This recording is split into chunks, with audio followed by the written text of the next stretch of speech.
Ovo će vam značajno povećati prinos jaja. Da li ste znali da većina vlasnika kokoši gubi i do polovice prinosa jaja u jesen, samo zato što zanemare nekoliko jednostavnih trikova koji stvarno djeluju? Ostanite sa mnom i pokazat ću vam kako to lako spriječiti i vratiti kokošima puni potencijal na nošenje jaja. Jesen je obično razdoblje kada proizvodnja jaja naglo pada. Dani su kraći, ima manje svjetla, vrijeme je hladnije, a kokoši su prirodno povuku i smanje nošenje. Ali postoji nekoliko stvari koje možemo napraviti da im pomognemo i da ih potaknemo da i dalje dobro nose. Prva stvar je hrana. Kokošima je u jesen potreba hranjiva, energetski jača prehrana, jer troše više energije da bi se ugrijale i zadržale kondiciju. Zato im treba davati dovoljno proteina, zrnatu hranu poput kukuruza i pšenice, ali i dodatke koji jačaju ljusku jajeta, kao što su kalcij i vitamin D3. Možete im drobiti ljuske od jaja, dodati izdrobljene školjke ili krečnjak. Dobar je i dodatak svježeg bilja poput koprive ili maslačka, a u hladnim danima može se ponuditi čak i topla zobena kaša s malo kukuruza, što ih dodatno ugrije i daje im energiju.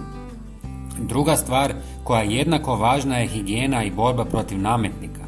Jesenske noći su duge, a kokoši puno vremena provode u kokošinjcu. Ako ih muče uši ili grinje, ne mogu se dobro naspavati, stalno su nervozne i proizvodnja jaja odmah pada. Zato kokošinjac treba redovito čistiti i vaditi staru stelju i dezinficirati pukotine gdje se skrivaju paraziti. Ja koristim prirodne pripravke i napravio sam repelent od pola litre vode, 100 ml limunovog soka ili octa, šalicu čaja od mente i žličicu soli. Sve dobro promiješam, ulijem u bočicu sa raspršivačem i poprskam grede, gnijezda i mjesta gdje kokoši spavaju. Ako imate eterična ulja mente ili lavande, par kapi dodatno pojača učinak. Osim toga, kokošima uvijek ostavim mjesto s pijeskom i pepelom gdje se mogu same kupati i čistiti od parazita. Prijatelji, napišite mi koliko vam koke daju jaja tjedno. Hvala vam. Treća stvar i možda najvažnija u jesen je svjetlo. Kokoši trebaju između 12 i 16 sati svjetlosti dnevno da bi njihovo tijelo dobilo signal da nastavi s nošenjem jaja. Svjetlost stimulira hipotalamus i hipofizu u kokoši, što dovodi do lučenja hormona koji potiču ovulaciju i proizvodnju jaja. Kad dan traje samo 10 sati, njihova proizvodnja prirodno opada.